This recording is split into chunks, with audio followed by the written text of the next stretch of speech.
तो इन 3 उपायों से होगा आपका लकवा ठीक, वो भी घर बैठे बैठे।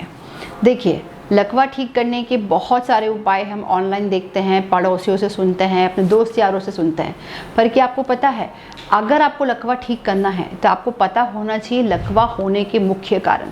तो आइए जानते हैं क्या कारण हो सकते हैं जिसकी वजह से लकवा होता है। जिस प्रकार का आपको लकवा है उसका निदान और तरीका भी अलग अलग हो सकता है।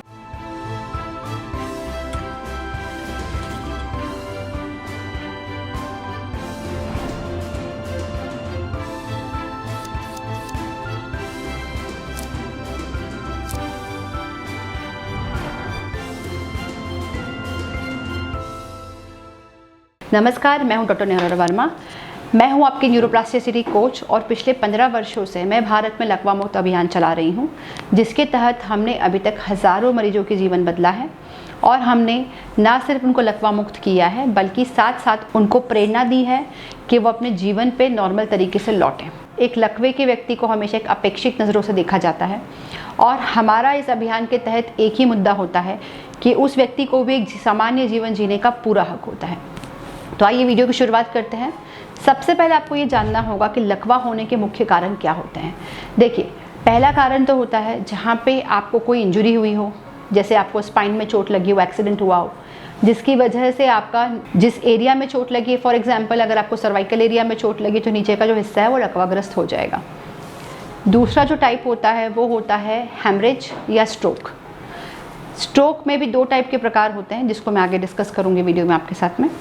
और तीसरा जो प्रकार होता है लकवे का वो होता है पॉइजन। हमने कुछ इस प्रकार की पॉइजनस चीज़ खा ली हो जिसकी वजह से हमारा सिस्टम फेल हो गया हो और हमें लकवा हो गया हो। अब इन तीनों में जो मेजर प्रकार का लकवा होता है वो होता है ब्रेन स्ट्रोक। ब्रेन स्ट्रोक के 2 प्रकार होते हैं। पहला प्रकार होता है हैमरेज, मतलब किसी नस का फट जाना, जिसके मुख्य कारण होते हैं शुगर या अनकंट्रोल बीपी। सेकेंड जो टाइप होता है वो है खून का थक्का जमना, मतलब क्लॉट।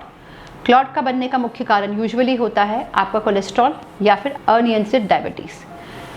अब इसमें भी देखा जाता है कि अगर किसी व्यक्ति की सर्जरी हुई है तो सर्जरी के बाद की रिकवरी थोड़ी सी स्लो होती है और अगर किसी व्यक्ति की सर्जरी नहीं हुई है तो उसकी रिकवरी थोड़ी सी फास्ट हो सकती है। पर क्या है वो 3 उपाय जिसको आप ध्यान में रखते हुए आपके लकवे की रिकवरी इनमें से किसी भी टाइप में कर सकते हैं। तो देखिए, याद करें, जब आप पेशेंट को देखते हैं तो लकवे का पेशेंट शुरुआत में बिस्तर पे होता है, आईसीयू में होता है, बेहोश होता है या वो नली के थ्रू अपना खाना खा रहा होता है। पर ब्रेन अपनी हीलिंग करता है और धीरे धीरे वो पेशेंट बैठने लग जाता है, बोलने लग जाता है, आपका जो है चलना फिरना चालू हो जाता है। तो ऐसा क्या होता है जो शुरुआत के 6 महीने में बॉडी ऑटोमेटिकली उसको हेल्प करती है।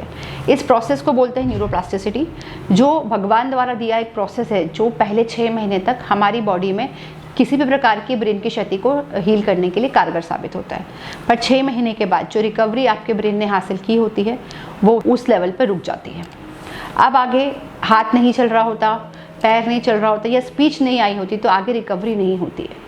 तो अगर हम उन 3 उपायों को समझ लें तो सबसे पहला उपाय जो हमारा होगा वो होगा ब्रेन की न्यूरोप्लास्टिसिटी को ऑन करना। देखिए, जब तक न्यूरोप्लास्टिसिटी नहीं आएगी तब तक ब्रेन अपनी क्षमताओं को हासिल नहीं कर पाएगा और जब तक वो न्यूरॉन्स का जो कनेक्शन है उसको नहीं इस्टेब्लिश कर पाएगा वो अपनी हीलिंग और रिपेयरिंग नहीं कर पाएगा। तो ऐसे कई प्रकार के जड़ी बूटी और मेडिसिन अवेलेबल है जिसके थ्रू आप अपनी न्यूरोप्लास्टिसिटी किसी भी फेज़ में ऑन कर सकते हैं। सेकेंड जो तरीका होता है वो होता है डाइट। समझने वाली बात यहाँ पे ये है कि जिस भी प्रकार का लकवा आपके ब्रेन में हुआ उससे ब्रेन को डैमेज हुई, डैमेज होने के बाद वो जो हिस्सा है वो मर गया है, वो हिस्सा दोबारा नहीं बन सकता। अब ब्रेन में हज़ारों लाखों न्यूरॉन्स हैं जो सिग्नल को कैच करके उस हिस्से के लिए एक नया रास्ता बनाएंगे। फॉर एग्जाम्पल, अगर आपकी उम्र 40 साल है और आपके ब्रेन की रिकवरी 2 महीने पुरानी है तो आपका ब्रेन तो 40 साल है पुराना, बट जो नया रास्ता बन रहा है वो 2 महीने पुराना या 1 महीने पुराना ही हो सकता है। पर आपको वो नए रास्ते का एक प्रॉपर नींव बनाना है तो कुछ नहीं करना है, बहुत आसान तरीका होता है रिपीटेशन। जब आप किसी भी चीज़ को रिपीटेशन करके बार बार करते हैं प्रैक्टिस, तो वो चीज़ आपके ब्रेन में बैठ जाती है। एग्जाम्पल, आपको ठीक होने के बाद गाड़ी चलानी है तो उस मोमेंट की प्रैक्टिस कीजिए जिससे आपको गाड़ी चलाने में हेल्प हो। आपको रोटी बनाना है तो रोटी बना के बेलन को पकड़ के प्रैक्टिस कीजिए। शुरू में हो सकता है रोटी टेढ़ी बनेगी, कोई बात नहीं, पर जो चीज़ आपको ठीक होने के बाद करनी है उसी की प्रैक्टिस आपको डेली एक्टिविटीज़ में चालू करनी है। ऐसा भी देखा गया है कि लोग एक्सरसाइज करते हैं फिर बोलते हैं अब हमसे नहीं हो रही, क्योंकि एक्सरसाइज करना एक टास्क है जो हम अलग से करते हैं। पर अगर आप वो एक्सरसाइज करेंगे जो आपकी डेली एक्टिविटी से संबंधित होगी तो उसमें आपको थकान नहीं होगी, बिकॉज आपको आदत है। साथ में वो आपकी रिकवरी के बाद आपके जो भी टास्क है जिसको आप करने की इच्छा रखते हैं उसको कंप्लीट करने में हेल्प करेगा।